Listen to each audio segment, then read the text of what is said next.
நான் நுரையீரல் சுருக்க நோய் patient, ILD interstitial lung disease patient. நான் என்ன மாதிரி ஃபுட் சார் சாப்பிடணும் அப்படின்னு சொல்லிட்டு பல பேர் கேள்விகள் கேட்டுக்கிட்டு இருக்கீங்க. உங்களுக்கான பதில் இது. ஐஎல்டி அப்படின்ற இன்டர்ஸ்டிஷியல் லங் டிசீஸ், நுரையீரல் சுருக்க நோய் உங்களுக்கே தெரியும். நுரையீரல் கொஞ்சம் கொஞ்சமா சுருங்கிட்டே போற நோய். நுரையீரல் சுருங்கிட்டே போகும்போது அவங்களுக்கு மூச்சு திணறல், ஆக்சிஜன் டெபிஷியன்சி இதெல்லாம் ஏற்படுது.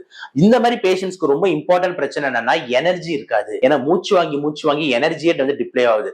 அப்போ நீங்க எடுக்கிற டயட்ல ஹை எனர்ஜி சப்ளிமெண்ட் இருக்கிற மாதிரி பாத்துக்கோங்க. அப்ப ஹை எனர்ஜி கொடுக்கக்கூடிய கார்போஹைட்ரேட்ஸா இருக்கட்டும், புரோட்டீன்ஸா இருக்கட்டும், ஃபேட்ஸா இருக்கட்டும், சோ நல்ல இந்த மாதிரி கம்போஸ்ட் பேலன்ஸ்டு டயட் தான் உங்களுக்கு ரொம்ப இம்பார்ட்டன்ட். அப்ப எதை மெயினா அவாய்ட் பண்ணணும் அப்படின்னும் போது இந்த தேவையில்லாத நொறுக்கு தீனிகள், சாக்லேட்டுகள், பிஸ்கெட்டுகள் இப்படியெல்லாம் விட்டுட்டு முட்டை, பாதாம், முந்திரி, பிஸ்தா, சாப்பாடு, கீரை, காய்கறி, பழம் அப்படின்னு சொல்லிட்டு இந்த மாதிரி பேலன்ஸ்டு நியூட்ரிஷியஸ் டயட்டா எடுக்கணும்ன்றது தான் ஐஎல்டி பேஷண்ட்ஸ்க்கு நம்மளோட அட்வைஸா இருக்கு. இன்னும் ரொம்ப இம்பார்ட்டன்ட் பாயிண்ட், ஐஎல்டிக்கு மெயின் எதிரி அசிடிட்டி. அப்ப அசிடிட்டி ஆகாம பாத்துக்கிறது ரொம்ப முக்கியம். ஏன்னா வயிற்றுல இருக்கிற ஆசிட் மேல வந்து லங்ஸ்ல பட்டா இந்த ஐஎல்டி சுருக்க நோய் இன்னும் அதிகமாகும். அப்ப அசிடிட்டி ஆகாம பாத்துக்கோங்கன்றதும் இம்பார்ட்டன்ட் பாயிண்ட்.